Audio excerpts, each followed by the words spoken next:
Senator Roberts. Thank you. The Australian newspaper reported on the 29th of August that, quote, a government-owned bank created out of Australia Post is understood to be back on the Labor government agenda, which is seen as a response to the closure of numerous bank branches in regional Australia. End of quote. I hope this report is well-founded, and if it is, I applaud the government for this welcome development. Years of regulation have failed to force the banks to behave with honesty, decency and compassion. More regulation is not the answer. Big banks will always have better lawyers than has the government. The answer is a people's bank offering competition to the Big Four bank oligopoly, or more accurately, cartel. As someone who participated in the inquiry into bank closures in regional Australia, I attest there's a desperate need for a public bank to revolutionise Australia's banking system, the way the original Commonwealth Bank did, and that the Fisher Labor government established in 1912. Today, the Big Four cartel controls 80% of the market and dominates banking. They're acting together to remove face-to-face banking, which doesn't stop customers from needing face-to-face services. It just forces customers to travel further. And not just in the regions. It's as difficult for the elderly in the city to travel to the next suburb for their banking as a regional customer to travel to the next town.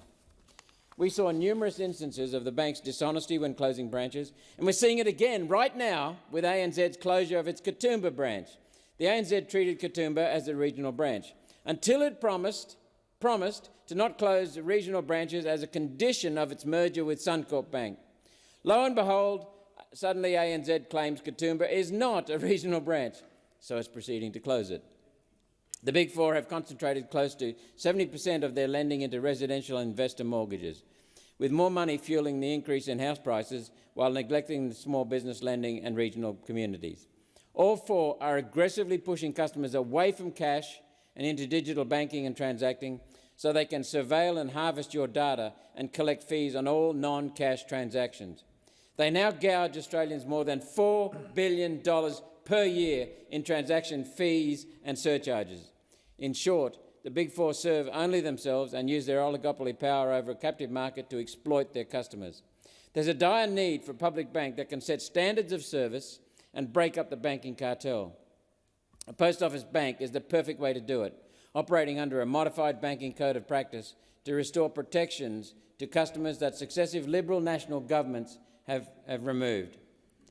Guaranteeing cash and banking services, face-to-face banking in a branch, best interest of the customer and protections against politicisation of banking. The Commonwealth Bank originally started in post offices in 1912, from which it provided banking services to all parts of Australia, even remote areas.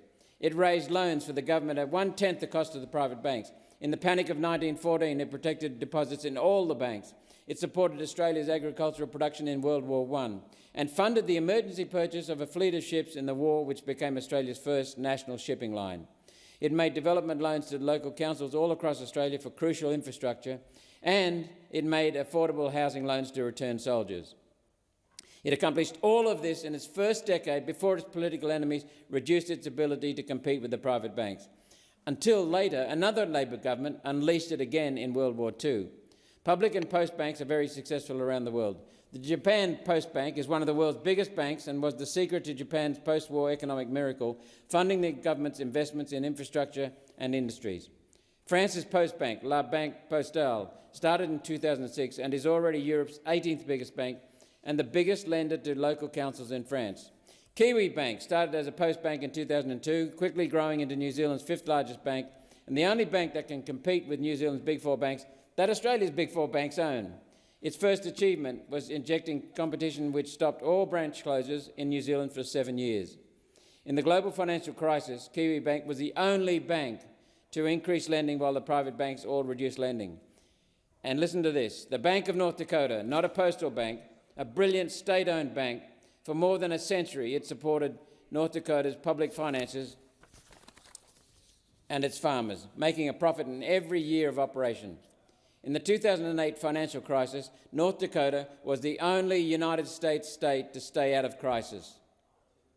I applaud the news that the government is in talks with Australia Post on this solution, and I urge the government to have the vision to create a powerful bank that can once again serve the people of Australia.